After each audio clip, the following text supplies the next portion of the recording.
ओम शांति। आज 9 मई 2026 के बाबा के अनमोल मधुर महावाक्य सुनेंगे। आज की बाबा की मुरली है सेल्फ रियलाइजेशन और गॉड रियलाइजेशन। बाबा कहते हैं, यहां तुम बच्चे आत्मा को यथार्थ रूप से जानते हो, अर्थात आत्मा का रियलाइजेशन किया है कि आत्मा क्या है। आत्मा चमकता हुआ दिव्य सितारा है, भ्रुकुटी की मध्य में निवास करते हैं। ये बात अच्छी रीति समझी है तब तुम गॉड रियलाइज भी कर सकते हो, अर्थात परमात्मा को भी यथार्थ रीति समझ सकते हो। जब तक आत्मा को नहीं समझा है तब तक परमात्मा को नहीं समझ सकते हैं। मनुष्य ईश्वर को नहीं समझ सकते हैं। क्यों? क्योंकि देह अभिमानवश है। सेल्फ रियलाइजेशन के लिए देही अभिमानी होने का अभ्यास करना है। इसीलिए बाबा कहे, अगर तुम्हें कोई पूछे कि तुमने आत्मा का साक्षात्कार किया है तो बोलो हाँ, हमने अच्छी तरह से किया है, क्योंकि हमने ये जाना है आत्मा क्या है, आत्मा का वास्तविक स्वरूप क्या है। अंतर चक्षु से उसको देखते हैं तो सेल्फ रियलाइजेशन ही आत्म साक्षात्कार करने जैसा है। और इसी तरह परमात्मा को भी यथार्थ समझते हैं, अंतर चक्षु से उनका दिव्य स्वरूप को भी अनुभव किया है। तो गॉड रियलाइजेशन, सेल्फ रियलाइजेशन बच्चों ने किया है। तो सुनते हैं आज के बाबा के अनमोल मधुर महावाक्य। ओम शांति। मीठे बच्चे, तुम यहां आए हो सेल्फ रियलाइज करने। तुम अपने को आत्मा समझ परमात्मा बाप से सुनो, देही अभिमानी रहने का अभ्यास करो। आज की मुरली से प्रश्न है, कई बार बच्चों से कोई कोई पूछते हैं कि तुमने आत्मा का साक्षात्कार किया है, तो तुम उन्हें कौन सा उत्तर दो?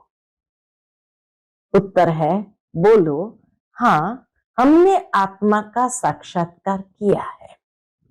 आत्मा ज्योति बिंदु है। आत्मा में ही अच्छे व बुरे संस्कार है। आत्मा की सारी नॉलेज अभी हमें मिली है, संपूर्ण नॉलेज हमें मिली है। जब तक आत्मा का साक्षात्कार नहीं किया था तब तक देह अभिमानी थे। अभी हमें परमात्मा द्वारा गॉड रियलाइजेशन और सेल्फ रियलाइजेशन हुआ है। आज की मुरली से पहले गीत बजा है, न वह हमसे जुदा होंगे न उल्फत दिल से निकलेगी। ओम शांति। मीठे मीठे रूहानी बच्चों ने यह गीत सुना। रूहानी बच्चे कहते हैं शरीर द्वारा, ऐसे कोई कभी नहीं कहेंगे कि हम मर मिटेंगे साधु संतों के ऊपर। बाबा कहे, ऐसे कभी कोई नहीं कहेंगे कि हम मर मिटेंगे साधु संतों के ऊपर।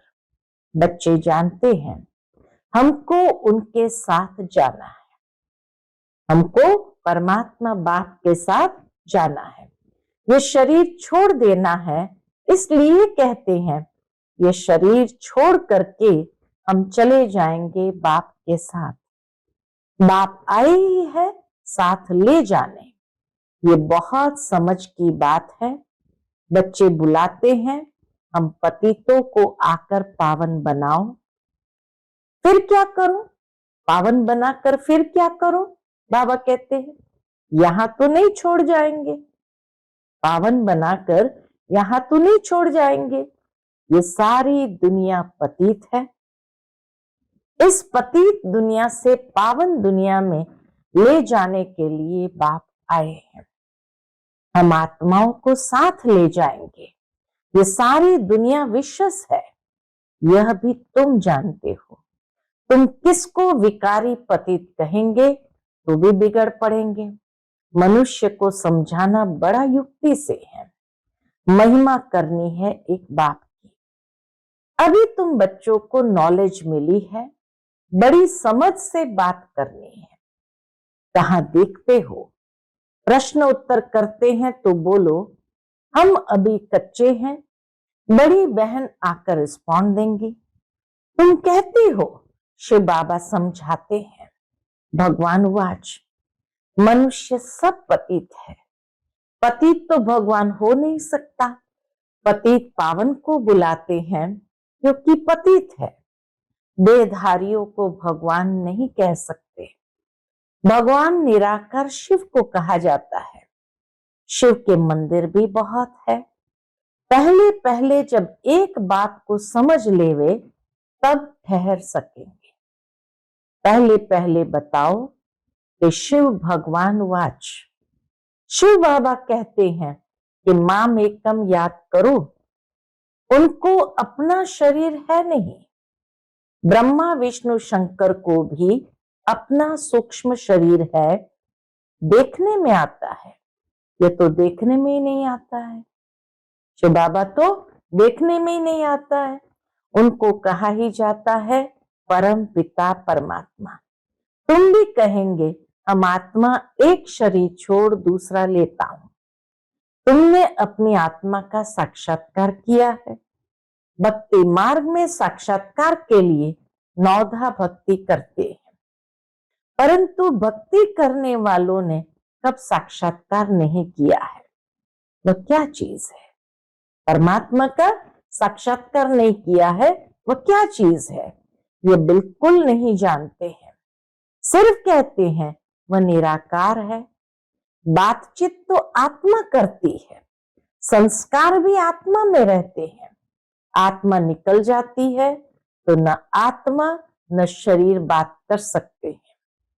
आत्मा बिगर शरीर कुछ कर न सके। पहले तो आत्मा को पहचानना है और बाप द्वारा ही बाप को पहचान सकेंगे। बाप द्वारा ही बाप को पहचान सकेंगे। आत्मा को परमपिता परमात्मा का साक्षात्कार कैसे हो सकता है, जबकि अपने को ही नहीं जान देख सकते। जब आत्मा को ही न जान न देख सकते तो परमात्मा का साक्षात्कार कैसे हो सकता है? बल कहते हैं चमकता है अजब सितारा, परंतु ये किसको भी पता नहीं है कि आत्मा में 84 जन्मों का पाठ नूंदा हुआ है। मनुष्य बिल्कुल देह अभिमानी रहते हैं। देह अभिमानी कैसे साक्षात्कार करें? अब बाप कहते हैं देही अभिमानी बनो, अपने को आत्मा समझ, फिर मेरे द्वारा सुनो। सुनने वाली आत्मा है। आत्मा को सुनाने वाला परमात्मा चाहिए। आत्मा को सुनाने वाला परमात्मा चाहिए। मनुष्य को समझाने वाला मनुष्य ही होगा। ये आत्मा का ज्ञान किसको है नहीं। इसलिए कहा जाता है पहले आत्मा को जानो, सेल्फ रियलाइज करो। आत्मा खुद ही कहती है। आत्मा को हम रियलाइज कैसे करें? ये थोड़ी किसको पता है हमारी आत्मा में कैसे सारा पार्ट भरा हुआ है। साधु सन्यासी आदि कोई बता न सके। बाप को ही आकर बच्चों को सेल्फ रियलाइज कराना पड़ता है। बाप कहते अपने को आत्मा समझ, मुझ निराकार परमपिता परमात्मा से सुनो। आत्मा और परमात्मा जब मिले तब ये बातें हो। दुनिया को ये पता ही नहीं है कि परम पिता परमात्मा कब आएंगे, कैसे आकर समझाएंगे।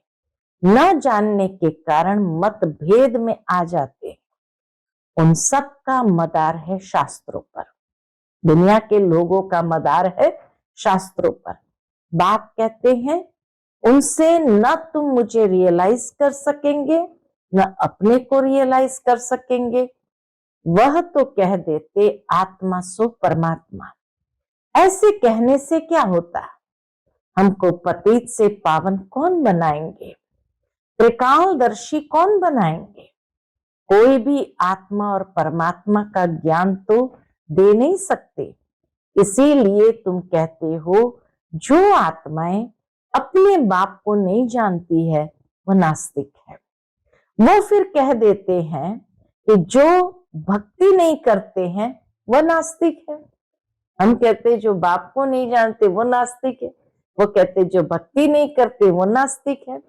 अब तुम बच्चे भक्ति तो करते नहीं हो, तुम्हारे पास चित्र बहुत अच्छे हैं, चित्रों पर ही समझाया जाता है। कोई ने वर्ल्ड के नक्शे देखे ही नहीं होंगे तो उनको क्या पता पड़ेगा कि लंदन कहाँ है, अमेरिका कहाँ है, जब तक टीचर बैठ मैप पर समझाए। इसलिए तुमने ये चित्र बनाए हैं, परंतु डिटेल में कोई समझ नहीं सकते। सूर्यवंशियों ने ये राजधानी कहां से ली, फिर चंद्रवंशियों ने कैसे ली? क्या सूर्यवंशियों से लड़ाई की? तुम समझते हो सबको वर्षा एक बाप से मिलता है। सूर्यवंशी चंद्रवंशी तो विश्व के मालिक है, दूसरा कोई धर्म ही नहीं होता है तो लड़ाई की बात ही नहीं। अभी तुम समझते हो हम विश्व के मालिक बनते हैं। ऐसे नहीं कि सूर्यवंशियों से चंद्रवंशियों ने जीता व युद्ध चली, नहीं, अलग अलग घराना होता है। बाबा कहते अलग अलग घराना होता है। अब तुम्हारी बुद्धि में ये चित्रों की सारी नॉलेज है। स्कूल में भी स्टूडेंट पढ़ते हैं तो बुद्धि में सारी नॉलेज आ जाती है। छोटे बच्चों को किताब में दिखाया जाता ये हाथी है, ये फलाना है। अब तुम इस ड्रामा को जान गए, ये सारा चक्र बुद्धि में है। यह है सारी नई बातें और इन बातों को ब्राह्मण कुल ही समझेंगे, दूसरे तो बैठ फालतू डिबेट करेंगे।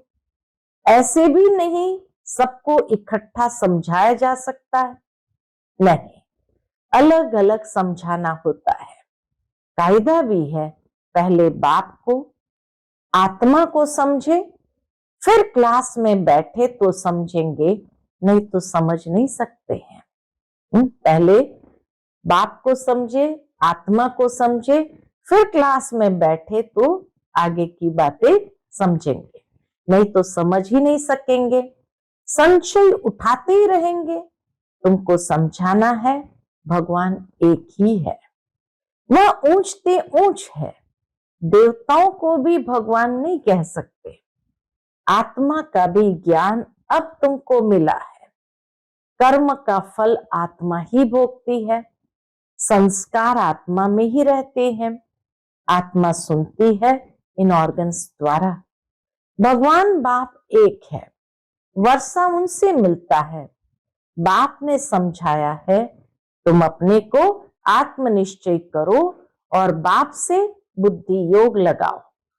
जन्म जन्मांतर भक्ति करते आए हो, हनुमान के भी पुजारी होंगे तो हनुमान को याद करेंगे, व श्री कृष्ण के पुजारी होंगे तो श्री कृष्ण को याद करेंगे। अभी तुमको समझाया जाता है तुम आत्मा हो, तुम आत्मा हो, तुम्हारा परम पिता परमात्मा है। उनको याद करने से ही बाप का वर्षा मिलेगा। जो बाप है स्वर्ग का रचयिता, तो जरूर हम स्वर्ग में होने चाहिए। भारत स्वर्ग था, अभी तो स्वर्ग है नहीं। जो राजाई हो, नरक में तो रावण की राजाई है।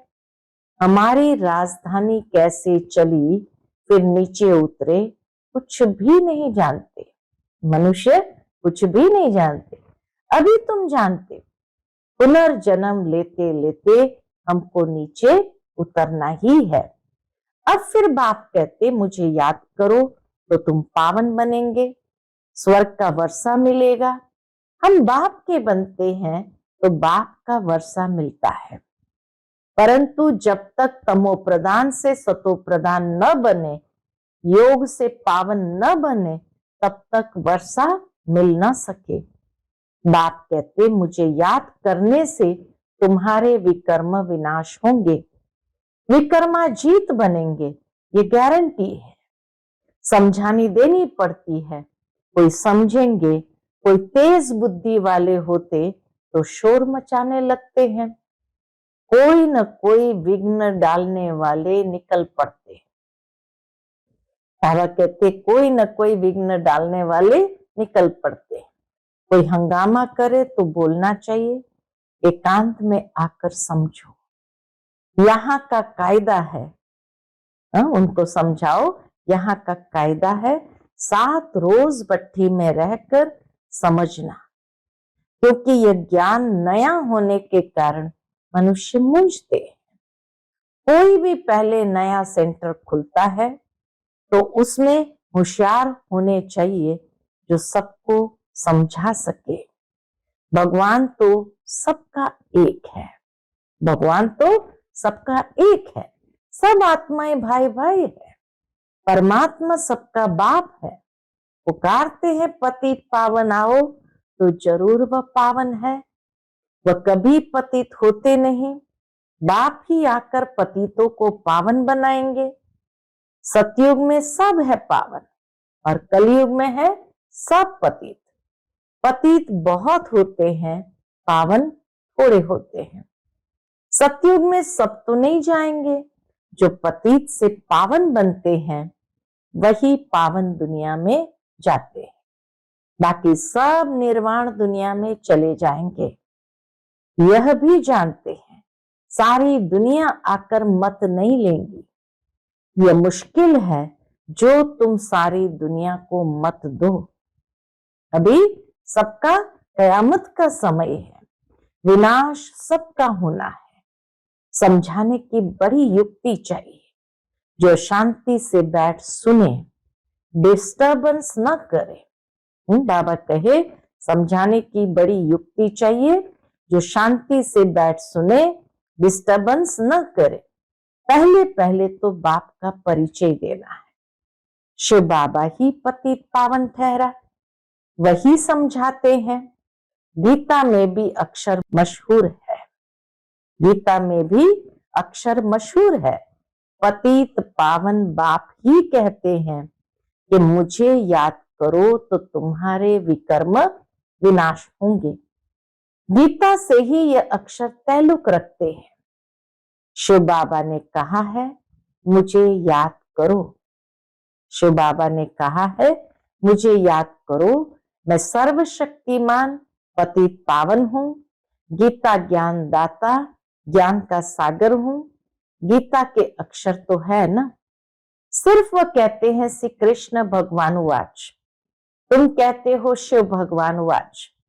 भगवान निराकार है, वह कभी पुनर्जन्म में नहीं आते हैं, अलौकिक दिव्य जन्म लेते हैं, खुद ही समझाते हैं मैं साधारण बूढ़े तन में आता हूं, जिसको ही भागीरथ कहते हैं। ब्रह्मा द्वारा ही रचना रचते हैं तो मनुष्य का नाम ब्रह्मा रखा जाता है। व्यक्त ब्रह्मा से फिर पावन अव्यक्त फरिश्ता बन जाते हैं, व्यक्त ब्रह्मा से फिर पावन अव्यक्त फरिश्ता बन जाता है। बाप आते ही है पतितों को पावन बनाने, तो जरूर फिर पतित दुनिया पतित शरीर में आएंगे। यह है डिटेल की समझाने। पहले तो समझाना चाहिए, क्या समझाना चाहिए? भगवान कहते हैं कि कल्प पहले मुआफिक मुझे याद करो तो तुम्हारे विकर्म विनाश होंगे, पतित से पावन बनो। गाते भी है हे पतित पावन आओ, गंगा तो है ही, तुम पुकारते हो तो जरूर कहां से तो आएंगे। बाबा के गाते हैं हे पतित पावन आओ, अब गंगा तो है ही, फिर भी पुकारते हैं तो जरूर कहां से आएंगे। पतित पावन आते हैं पतित से पावन बनाने का पाठ बजाने। बाप कहते हैं तुम पावन थे, फिर तुम्हारे में खाद पड़ी, वह योग बल से ही निकलेगी। तुम पवित्र बन जाएंगे, फिर पावन दुनिया में ही आएंगे। पतित दुनिया का विनाश हो जाएगा। जो समझाया जाता है उसे अच्छी रीति धारण करना है। हम तो सिर्फ ऊंचते ऊंच बाप की महिमा करते हैं। बेहद का बाप समझाते हैं, तुम 84 जन्म का पाठ बजाते बजाते कितने पतित बने हो। पहले पावन थे, अब पतित बने हो। फिर याद की यात्रा पर रहने से तुम पावन बन जाएंगे। भक्ति मार्ग से तुम सीढ़ी नीचे उतरते ही आए हो। यह तो बिल्कुल ही सहज बात है। यह तो बच्चों की बुद्धि में बैठना चाहिए। सवेरे उठकर विचार सागर मंथन करना चाहिए, फिर जो भी आए उनको समझाना है। मुरली की मुख्य पॉइंट्स नोट कर देनी चाहिए, फिर रिपीट करनी चाहिए तो दिल पर पक्का हो जाए। पहली पहली मुख्य बात है बाप को याद करना। बाप ही कहते हैं, मन मना भव, मुझे याद करो तो विकर्म विनाश होंगे। अब करो न करो तुम्हारी मर्जी, बाप का फरमान तो मिला हुआ है। पावन दुनिया में चलना है तो फिर पतित दुनिया में बुद्धि का योग नहीं जाना चाहिए। पावन दुनिया में चलना है तो फिर पतित दुनिया में बुद्धि का योग नहीं जाना चाहिए। विकार में नहीं जाना है। समझानी तो बहुत मिलती रहती है। बाबा कहते समझानी तो बहुत मिलती रहती है। अच्छा, मीठे मीठे सिकिलते बच्चों प्रति माता पिता बाप दादा का याद प्यार और गुड मॉर्निंग। रूहानी बाप की रूहानी बच्चों को नमस्ते। हम सभी रूहानी बच्चों की रूहानी माता पिता बाप दादा को याद प्यार, गुड मॉर्निंग और नमस्ते नमस्ते। शुक्रिया बाबा, शुक्रिया। आज की मुरली से धारणा के लिए मुख्य सार है। पहली पॉइंट, सवेरे सवेरे उठकर विचार सागर मंथन करना है। बाप जो सुनाते हैं उसे नोट कर रिपीट करना है। दूसरों को सुनाना है। सबको पहले पहले बाप का ही परिचय देना है। दूसरी पॉइंट, पावन दुनिया में चलने के लिए इस पतित दुनिया से बुद्धि योग निकाल देना है। पतित दुनिया से बुद्धि योग निकाल देना है। आज का बाप दादा का मधुर वरदान हम बच्चों के प्रति है, नंबर 1 बिजनेसमैन बन। एक एक सेकंड व संकल्प में कमाई जमा करने वाले पदम पति भव। नंबर 1 बिजनेसमैन बन, एक एक सेकंड व संकल्प में कमाई जमा करने वाले पदम पति भव। नंबर 1 बिजनेसमैन वह है जो स्वयं को बिजी रखने का तरीका जानता है। बिजनेसमैन अर्थात जिसका एक संकल्प भी व्यर्थ न जाए, हर संकल्प में कमाई हो। जैसे वह बिजनेसमैन एक एक पैसे को कार्य में लगाकर पदम गुना बना देते हैं, ऐसे आप भी एक एक सेकंड व संकल्प कमाई करके दिखाओ, तब पदम पति बनेंगे। इससे बुद्धि का भटकना बंद हो जाएगा और व्यर्थ संकल्पों की कंप्लेन भी समाप्त हो जाएगी। आज का स्लोगन है, जो मांगता है वो खुशी के खजाने से संपन्न नहीं हो सकता।